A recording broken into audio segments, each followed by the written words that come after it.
fugitives who were captured, or rather found, and this jailbreak that we've been following for days now. We have Kelsey Kernstein here, of course, and we also have criminal defense attorney Matt Fakhoury. He's here to talk about exactly what we can expect next for Casey White. But we want to start with Kelsey right now. Kelsey, you actually went inside that Alabama community and inside that jail where Casey White was being held, where Vicky White worked. For the people who live in this community, I mean, it's a small town, right? They're not used to something like this. This is a town of about 40,000 people. I mean, this is more media than they've seen in quite some time. They're absolutely shocked that any of this would have happened. But I also had a chance to speak with an investigator last night who said that Casey's, this is what he, quote, Casey's elevator don't go all the way to the top. He's not playing with a full deck of cards from the time he was a child. Now, all of the investigators that I spoke to says this is not a sociopath, said that this is a mentally unstable person who is very dangerous when he's on drugs. And by drugs, I was told that that drug choice is meth.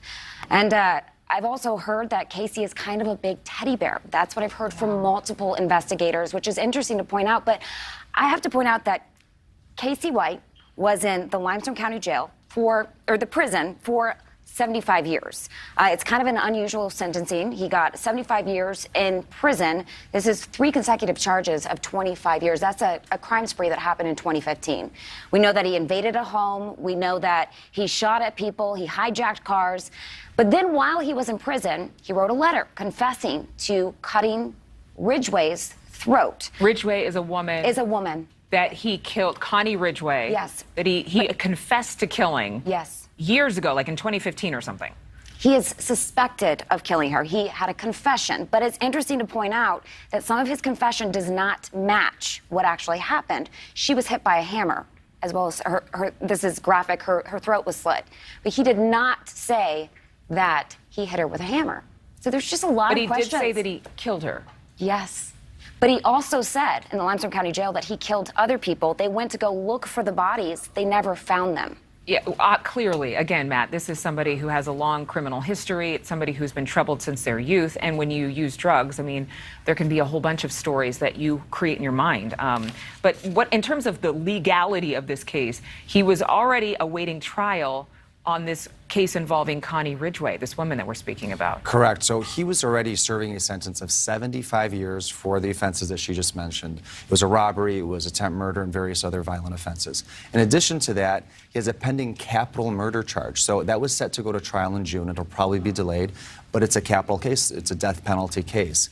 Now he's facing these charges. These charges will be escape. It'll be forgery and identity theft based on the accomplice liability. It could be fleeing and eluding. It'll be conspiracy and several other charges, possibly even on the federal level as well. So he's in a world of trouble right now. But to be very candid, the capital case is more serious and serves more of a serious penalty, obviously, than the current charges he will be facing. So that's what my question was. Does it even matter? I mean, do any of these charges, escaping his cell and going off on this, you know, this evading of officers, does that even matter when he's facing 75 years from previous charges? Well, it always matters. He has to be held accountable for his actions in this incident. However, it's not going to be as serious as far as a penalty is concerned compared to the capital charges. Again, he's already on a 75-year sentence.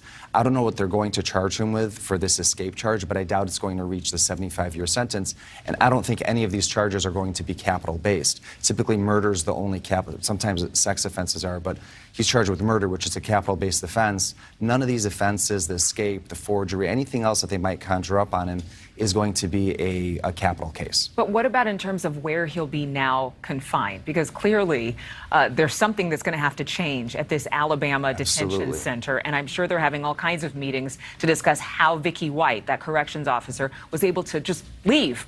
Essentially, you know, nobody stopped her, nobody questioned her. Would he be detained back at that facility, do you think, or would he go to some sort of, you know, higher security federal location? No, well, first of all, they're going to have to extradite him. So if he's still in Indiana, which I think he is, he'll be there probably for a couple days until he's extradited back to Alabama. Once he goes back to Alabama, he's going to be charged in that county. He's essentially going to have to stay in that facility. What I expect is that there'll be very high security measures and precautions to make sure he doesn't go anywhere, but he'll be back there. And Singleton also said last night... You're talking about the sheriff again. The sheriff, Sheriff Singleton, said he plans to have him handcuffed and shackled morning through the night, and that's even if a civil rights attorney has to get involved. Well, like 24-hour surveillance 24 at hours this a day. point. It's just, he had nothing to lose, is what Sheriff Singleton told us early on in the days of this manhunt. But in terms of a defense for whoever's representing Casey White, is there a defense? There's always a defense. This defense, I think, would be based on his mental capacity, his possible lack of medication, and apparently his drug use, his self-medication with meth or whatever it is. It doesn't sound here, and I don't know if I have enough to say this, but it doesn't sound like he was the mastermind here. It sounds like he was more manipulated. They're probably going to base a defense theory on that. It sounds like maybe Vicky White was more of the mastermind behind this. He sounds like more of an impulsive guy based on his mental health history, based on his drug use. It sounds like he's more reactive. So if there is a defense, I think it would be based on something like that, based on the fact that he wasn't really the mastermind behind this and he has a mental health issue. And then, of course, once we dig into this case a little bit, it could be seen that they both manipulated each other for different purposes, clearly with the complicated relationship that they had. Matt, good to see you. Kelsey, thank you so much. Thank you. Thank you so much for watching. Make sure to click on the red subscribe button below so you can get more of News Nation's fact-driven, unbiased coverage.